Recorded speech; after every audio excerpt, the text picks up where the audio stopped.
Welcome to this month's planning preview for December 4th, 2019. I've got Jason with the planning department here, and looks like we have a very short agenda this month. 8 items on the agenda. Let's jump in right at number 1. Looks like we've got multiple uses here: single family, office, commercial. It looks like we're kind of shifting those around and then adding some institutional there. And this is at the northwest corner of East Madison and North Veterans Parkway. Yeah, this is a subdivision, a large subdivision that fronts the new Veterans Parkway. And as you know, Veterans Parkway will be finally connected to I-90 next year. And so as we're going to see that with all those additional traffic going from 90 and kind of looping around Veterans Parkway, these big, large subdivisions are kind of getting ready and getting their uses more in line with what they think is going to happen there. So we're getting some rezoning. It's generally the same than what was there before, really just doing some shifting around. And we're actually they're looking at doing about 20 acres of institutional. And that's looking like it's going to be for a new branded elementary school in the next 5 to 10 years. And then as we've done similar to the Harrisburg schools that you've seen, we've tried to put a park attached onto them to kind of do a joint use with that. So should be kind of a cool little development up there with the Brandon School. As you know, that's one of the better school districts within our city limits. So it seems like a lot of people are moving over that way. So. Yeah, and when a school goes there, typically growth just happens fast. So it's great to plan it out. Yep, absolutely. Beforehand. So we've got number 2. It looks like a rezone from RD2 townhome residential to the suburban district to the O office district located at 2300 South. Is it Ronsky Avenue, West Ellis Road, and North 41st Street over by the T School? Yeah, this is kind of just west of the Sanford Wellness Center over there in the Westwood Valley development. If you guys haven't driven by there, it's kind of crazy how many of those townhomes and apartments and single family that have been constructed in there in the last 3 years. But this is kind of a leftover lot. Some of the lots that front it from the backside are a lot deeper. And so this is a very skinny lot, and it really can't be used for a twin home. It's just not deep enough. Okay. And so what the applicant's looking to try and do is actually take that little long rectangular piece and maybe do some residential compatible storage units there. Okay. So have them look like garages, but be able to have some of the people that are going to be living around there maybe utilize them for some storage garages. So it's maybe not the most ideal zoning there, but I think if you can do it correctly and make them look like garages, it could fit in well with the neighborhood and be able to not have just some piece of a parcel that's really can't be utilized. So. Okay. Yep. Number 3, we have a rezone from RA1 apartment residential low density district to the RD2 townhome residential suburban district located at Whisper Ridge, northwest of East 69th Street and South Sycamore Avenue. Yeah. Yep. So there's the northwest side of Sycamore and 69th Street. As you kind of come to the east of the Harrisburg School that's down there, You notice how that's gravel. So that's supposed to be completed from the Harrisburg School to Sycamore Avenue. I believe next year they're going to finish that. It kind of slowed down a little bit with some environmental stuff that they had to get going. Part of that parcel to the north end was all zoned apartments. The applicant is looking actually kind of down zoning and doing more of those townhomes type units, and then he would sell those individual townhomes. So. Okay. Then we have number 4. It's a rezone from RD1 townhome duplex residential to suburban district to the RT1 single family residential located at 2012 East Russell Street. When I looked it up, is between North Lewis Avenue and North Chicago on East Russell. Yeah, this is actually a vacant lot. I believe Affordable Housing Solutions is looking at developing a new single-family house on it. As you know, that RT1 zoning district that was created as part of Shea Places has really come in handy with some of these infill small lots that really don't have the width of a traditional 50-foot lot, and they don't have the depth. So to be able to utilize these infill lots and to construct a single-family house, but maybe give them a little bit less setbacks, that actually is more indicative of the entire neighborhood. So it's really been a great zoning district, and it's worked out really well. So. Yeah, and those, basically those infill lots. We're seeing a lot of those getting done. I mean, in major cities, they're doing a lot of different stuff compared to what we're doing. But yeah, and you know, the old way of doing things was to create 44-foot lots, and it's very difficult to build a house these days on a 44-foot lot. So we tried to give it a way to be able to do it, but still try and fit in with the neighborhood. So it's worked out really well. Yep. So then we have number 5, an alternative site plan to allow a B&P inside a buffer yard and allow landscaping units outside of a buffer yard located at 1200 South Blauvelt Avenue. That's what, East 18th Street and South Blauvelt? Yeah, so this is the big Mid-American campus there on 18th Street. Oh, yeah. They're looking at constructing a new parking lot. And as you know, with new development and new standards that we have for drainage, they got a lot of times when they construct new parking lots, they're going to have so much runoff that they have to have a BMP, which is a fancy word for a detention pond. Well, a lot of times on these sites, there's nowhere to put them except for the front yards. It's difficult for them to put the required landscaping units in there. So really this request is to do the BMP in the front yard and then move the landscape units, technically not in the buffer yard, but they still will surround the parking lot and still hopefully do a good job of screening and providing that buffer to those single family uses to the north and the west. So. Okay. Then we have number 6, a rezone from ag to RS, single family residential, suburban, and recreational districts located at 1221 West 85th Street. Looked like that was between South Grange Avenue and South Pinewood on 85th, West 85th. Yep, pretty close. Just kind of west of the Walmart as you start heading west, there's that empty field, and then there's one house, and then there was an existing house here that was purchased, and so that's going to get torn down, and quite a few, it's probably 4 or 5 acres. And so the applicant's really looking at doing a cul-de-sac through there and doing about 4 or 5 kind of executive style lots, about acre lots.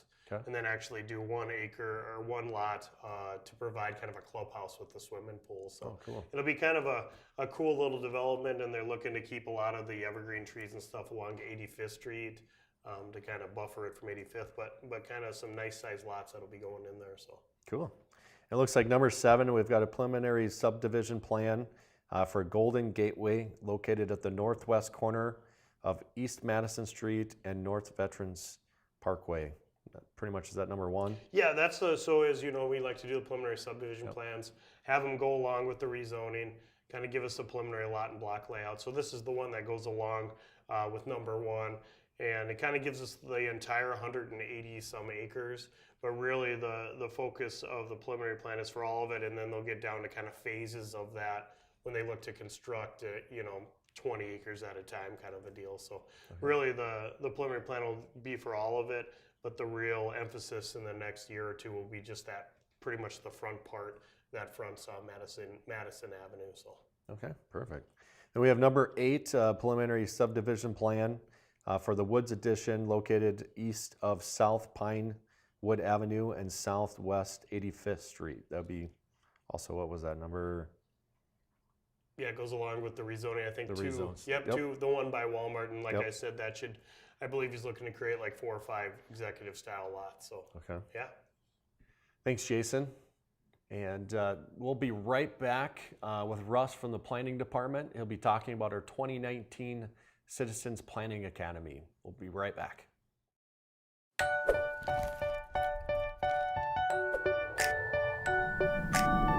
Don't be slippin'. Not your grade in high school geometry slippin'. More like icy road slippin'. We know winter weather can make driving conditions tough. That's why it's always important to be prepared. Keep an emergency kit in your vehicle. Check road reports for closings or hazardous conditions. Don't crowd the plow. And be aware of your surroundings in case of a breakdown, because you never know what's out there. Take this winter by the wheel. Stay safe, stay warm, and stay on the road.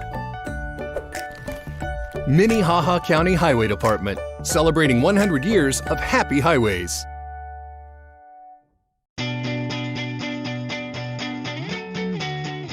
Hi, I'm Dr. Peyton with Falls Community Health, here today to talk about diabetes. Diabetes is a health condition that affects how your body turns sugar into energy. More than 30 million people in the United States have diabetes. Risk factors for diabetes include being 45 years or older, being overweight, physically inactive, or having a parent or sibling with diabetes. Common symptoms include frequent urination, increased thirst, and unexplained weight loss. Diabetes can cause serious health complications if left untreated, including heart disease and stroke. If you have any questions about diabetes, contact your primary care provider or Falls Community Health. Welcome back to our planning preview for December 4th, 2019. We've got Russ from the Planning Department to talk about our 2019 Citizen Planning Academy. Thank you, Larry. The 2019 Citizen Planning Academy was our third annual Citizens Academy with the Planning and Development Services Department. And what it is, it's an educational opportunity program that's accessible to all residents who are interested in learning more about the role planning plays in our community and for community building. The goal is to empower citizens to achieve a better understanding of our processes and also to effectively engage in the planning efforts both in our neighborhoods and also in our city. The Citizen Planning Academy, it provides an opportunity to showcase our department's efforts to implement our vision and our mission statements. It encourages citizens to participate in, and we want to empower them to achieve a better understanding of our community planning processes and become engaged planners and community builders. Also, October of each year is National Planning Month. So we want to showcase our discipline of planning. This year, in 2019, in the fall, in October, we held 2 sessions at the beginning and at the end of the month. And the first session was, what is planning? And the comprehensive planning and zoning ordinances were reviewed. And the second session later in the month is beyond the basics of planning. We had 28 persons that applied this year and participated in both sessions, and they received graduation certificates. And how do we get the word out? We do news releases. We also do emails and social media communications to the neighborhood associations, neighborhood watch groups and organizations, and also online registration so that we can tell if there's any needs of the participants and also to make the experience a little bit better for them. And this year, we also followed up with a survey with those participants. And they indicated that they would, every one of them, of the 28, said that they would totally recommend participating in the Citizens Planning Academy in the future. And they also indicated that they'd like to see more academy classes that dwell on more advanced levels of our community planning and aesthetics and the beautification of our community. That's cool. So this was the third time that this was done. And it's typically, that's about good sized class, I think is what I remember in the past they've always been. What would you say the makeup of the group, occupation wise, or? You would think maybe developers and so forth, but we had people from various trades, construction trades. We had real estate agents. We also had students, and the youngest that we had was in middle school. Oh, wow. And they elected that person, young person, as a chairperson of their breakout group. That's and cool. He presented their findings of their group. That's very cool. I know we get a lot of people that come to the planning meetings all the time, and I think stuff like this, ever since it started 3 years ago, is a great thing just because it allows the citizens to come to the table and learn the process, because a lot of times they don't know the process until they show up for something that affects them. And basically we've had a couple times where people didn't understand what a consent agenda was, and end of the meeting they're still sitting there, you're like, well, why are you here? And you find out that they missed the part of their meeting, which it went to city council so they can address their issue at that time. But just allowing people to figure out how the process works and what to actually talk about when they come. Because the biggest things is always water and traffic. And so a lot of times, those are taken care of by professionals, and they're a lot smarter than we are. Mm-hmm. And basically this probably helps eliminate some of that, where those usually aren't the major things now they learn how different other things that they can affect, which, you know, is why we want them at the table to make those changes when we're going through the process. Absolutely, Larry.